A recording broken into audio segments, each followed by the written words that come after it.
So, nadangken textiles ta kuya. Um, the importance of textiles ay to identify no da ano problem.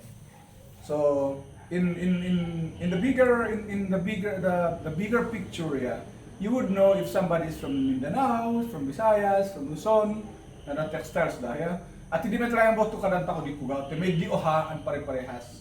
Wala tayo nun si sinabali ang tanan no do our textiles would look similar.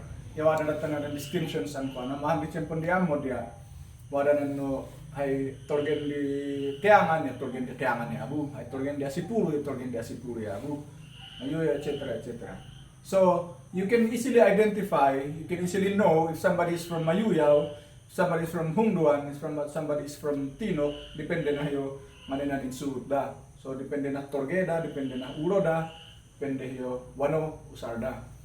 Now, we start with our kadamian, our ceremonial wrap around skirts. So the tenan no torge, generic word torge in the southern Tuali areas, it's ampuyo. So mostly yan ano nadan maiyangit dato yan nadan sa kakadamian ano ko. So we have the gamit. So the gamit skirt is basically the skirt for kadamian women.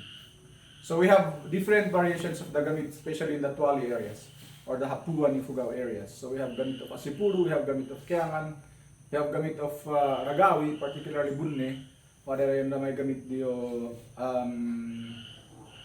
Hiyangyon, though these are quite recent. And also we have recently we have nan gamit ano susaron na yayangan based from their traditional colors da. So now you don't don't think that all these textiles are static no na traditional textiles yan na nuwan na original handi 1901 eh hamet lang the original adwani. Because if you're going to look at the old pictures of your grandparents, your grandmothers, your grandfathers, yeah, they would be wearing different textiles throughout the generations. So nanitsuran di gamit adwani na napaburon ng gamit adwani sa bali na gamitan di. And of course the way you wear it also changes. So you don't standardize the wearing of your ampuyong kanang left to right, kas kana left to right to left. At depende na na kung suot mo hinay ka number 1 utilitarian hinay mo kung nang pangpustura. Number 1 is wala puno pok mo aro mo. So na naigir ka ke chances are left over right. No na nawawan ka, yeah, right over left.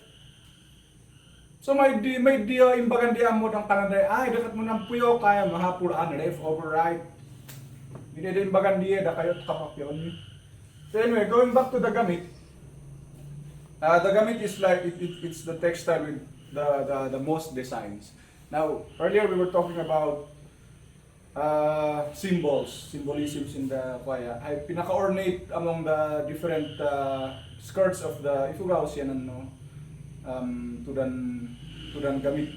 So din na namin the different designs sa miha na. Of course it has the basic colors of black and red. Black 50 years ago, 70 years ago yeah, blue sa ronda. Kaliwada na no term ta kung tinayum. Tayum is indigo. But indigo is a separate color from blue here mo rin naka-iupi blue ng indigo. Nariyo in the rainbow. Na rainbow ya ano yung colors the rainbow? Roy G. Biv. The color before violet is indigo. The color before indigo is blue, meaning sabari blue, sabari indigo. But nung inihog na nga eh. And we were using natural indigo before. Tayum. Kaliwala ka nang takong tinayum. Kaliwala kaya kananda diyan mayroon ng tinayum, hindi ng slasher ang blue. Originally that was, it refers to yarns, to threads that are dyed in natural indigo. So hindi kay imbes ang black di sa ronda, yeah, dark blue. I mean indigo di sa ronda hindi ang kulay. Moringa puti the accessibility of commercially produced threads yan lakaraka mo na ito gumatang at bariwan so hindi na nahanotan diyo nahanotan nan bluhi black. Tinak na ko ligat tang da black ano ko. Synthetic black is far more common than indigo. Okay, so there the usual. This is Tatyangan gamit. Nanhaod na to this is an early, because this is an old specimen. Nanhaod na to duan to ako pa nato ito ng punhaod ng gamit na duan na hiyo pinili. So this is in ikat, binudbodan. Pinuyok ang tananda. So pinuyok meaning pitok din sa sardan nunday na hiyo mga na black and color. Inday na pitok. Kaya ng pitok ang mga na payo.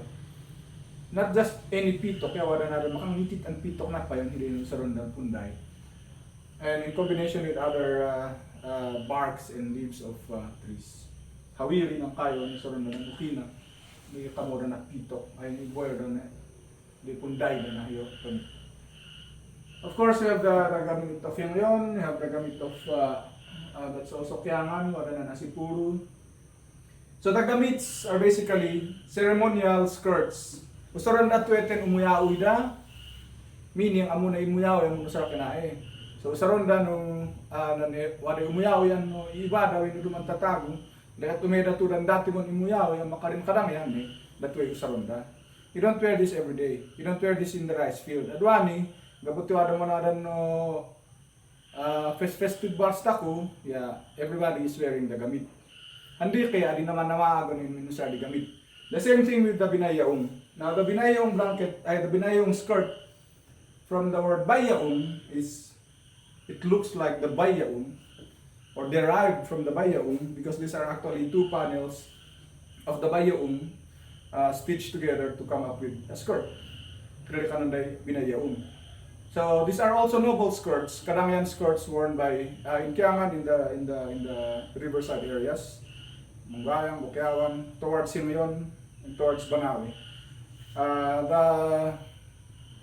The areas who do not use, especially among the Ayangan areas, the eastern Ifugao areas, they don't wear the gamit, but they use the binayaong.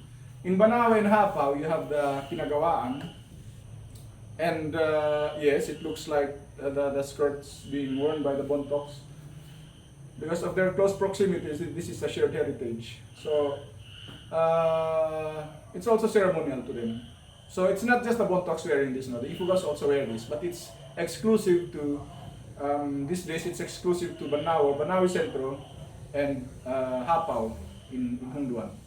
You go to Poblacion area in Hungduan, they don't wear the pinagawaan, they wear the gamit or they wear the binayaong. So that way, Torgendi, Kakarangan. Of course, you have the Ramma. The Ramma is the upper vestment. Well, originally, ay karamma usarom lang no may kapayo, takmo adi ka sunburn. Yes. Kandi ka na may burwati too. The female breast was not sexualized during the time of the ancestors. The changing of values, the kanong to do ESP. Yeah. You know, the female breast, sexualizing the female breast is a very Western concept. Among nadahamon takuhan diya, kung boy mong bora di binabain, matigoy huhuda, yeah, may dimalisya diye. Now, because you were Christianized by Westerners, yan ang balin ang sexual object ng huhun di babae. Hindi kaya may dinain, may idlang hinain mo pa. So now, if you see photos of our ancestors, matigoy huhuda, usually nadang kanuong ay tumatawa da. Da kayo to teachers kayo dapat ibagayin nila. You have to explain, the change in values in our societies somehow sexualize the female breast. So it's not something good, if you see children laughing at old photos of our grandparents, of our grandmothers, and matigo ng huhuda. You have to explain why our grandmothers were like that. And it was something good, it was something pro-women. Actually, hindi yan may adidamun bra, adidamun no pa. Nang lamma, usaron dalang garon hinaitin meron payo. So of course, the lowly lamma, ang usaron lang hinait payo, yan ang balin ang hinay, official and upper vestment din nabai. Hindi umari naman na mamadali, ibagada nga, you don't show your breast in public because it's not good, it's a sin. Oh. So, numbalin unofficial to Mayo. But otherwise, traditionally, you shouldn't be wearing this. Oh, amuna yo bongol ang niya dito da kanitiangan niya si pura amuna bongol yo ang pop na pago yo. Made the upper basement. So nara contest ko